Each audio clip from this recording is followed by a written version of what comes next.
কবিতা কবিতা কবিতার গোষ্ঠী ভাই আমি ছাগলটা মেলা টাকা ইনকাম করে নিয়ে আসবো।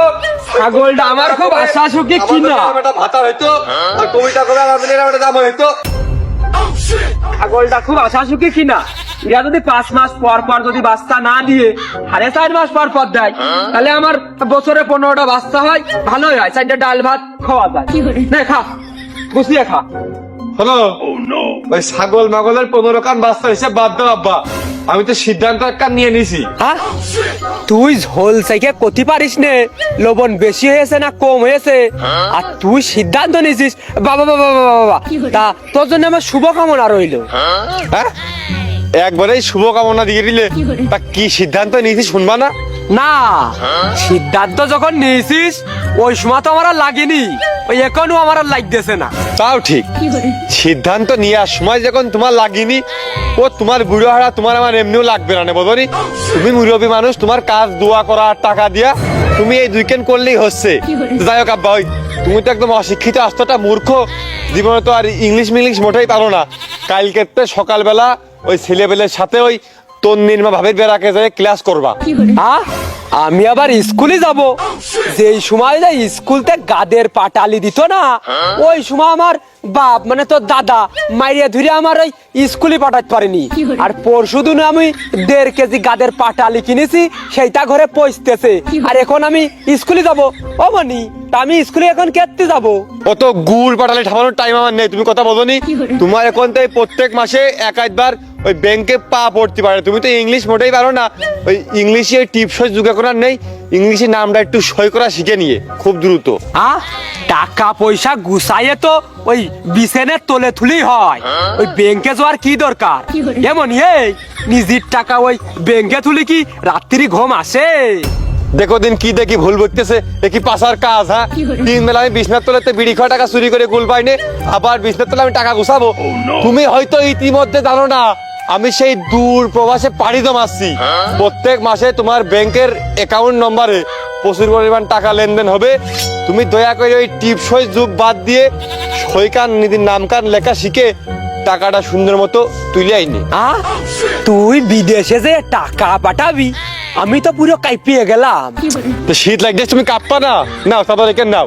আর ওই বিদেশ যাই তোমার জন্য ওই কাশ্মীরিতে ভালো সাদা একখান ছাল বাটা বানে নাও।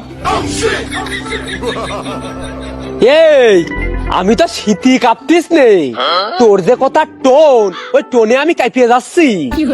তুমি কাপা কাপের কি দেখলে? তোমার কাপ তো কেবল শুরু হবে। তুমি তো বিদেশ থেকে পরিমাণ টাকা আমি পাঠাবো, টাকার অঙ্ক দেখে তো তোমার মুদম হার্ট অ্যাটাক হয়ে যেতে পারে। তবে একটা বিষয় নখদর মনে রাখবা, কেউ যদি তোমার নিউজ মানে বার্তা প্রেরণ করে যে আমি একাধিক বিবাহ বন্ধনে আবদ্ধ হয়েছি বহির্বিশ্বে দাঁড়িয়ে, তুমি যেন চাপ নিবা না। ওই সব বিষয় নিয়ে আমি ভয় পাচ্ছি নে, কিন্তু তুই যে বিদেশ যাইয়ে 1ম মাসে কাজ হবে না নে, এই কয়ে যে আমার কাছ থেকে টাকা নিবি নি, ও গরু বেচা লাগবে নে। আবার কয়দিন থাইকে বাড়ি চলে আসবি না নে, তখন আমার জমি বেচা লাগবে নে। তাই এমন তোর ওই যে কয়দিন আগেও তো আমি ডাক্তারের কাছে নিয়ে গেলাম, তুই তো ইনজেকশন দেখে ভয় পাতিস, এ কি তোর মনে আছে? তা ভয় পাবো না? ইনজেকশন দেখে তো আমি এখনো ভয় পাই। এখন সারা জীবন পোলিওটিকো খাই আসলাম, হা করে কালের মধ্যেই কোন কি করোনা ভাইরাসটা হয়েছে, তুমি আমার নিয়ে গেছো একবারে সুই ভুটোতি। আমি কি ওই বাইরের দেশে সুই ভুটানোর জন্য যাচ্ছি? ও মানি, বিদেশে যদি তুই ধরা পড়িস, তাহলে ওই যে রড গরম আছে না, ওই রড গরম করে কিন্তু ওই পুঙায় ঠাইসিয়া ধরে, ও বেটা তুই সহ্য করতে পারবি নি। তুমি তো সম্পূর্ণই ভুল ভেবেছো, ইহা সম্পূর্ণই তোমার ভুল ধারণা। আরে ওই দেশের মানুষই তো সব তোমার মতন আর কালা নিগ্রো।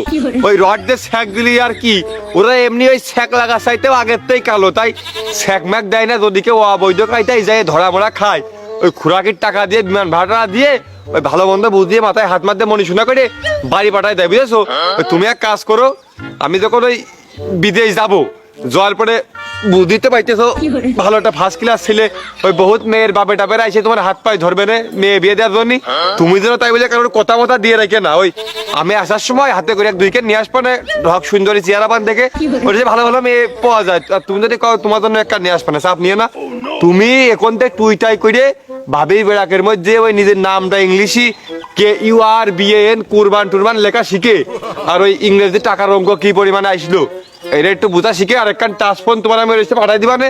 টাচ ফোন কান টুকটাক করে চালানো শিখে ওই ইমো কার্ড ইনস্টল করে রেখে আমি যা হয় দেখতেছি, তুমি চাপ নিয়ে না বুঝেছো।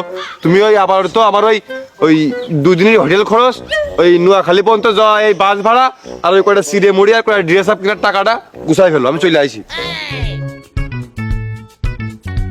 কবিতা বা কোথার কোনো ফাঁক পালাম না, কি যে দুর্ঘটনা ঘটাবে নে কিছুই আমি বুঝে কুল করতে পারলাম না।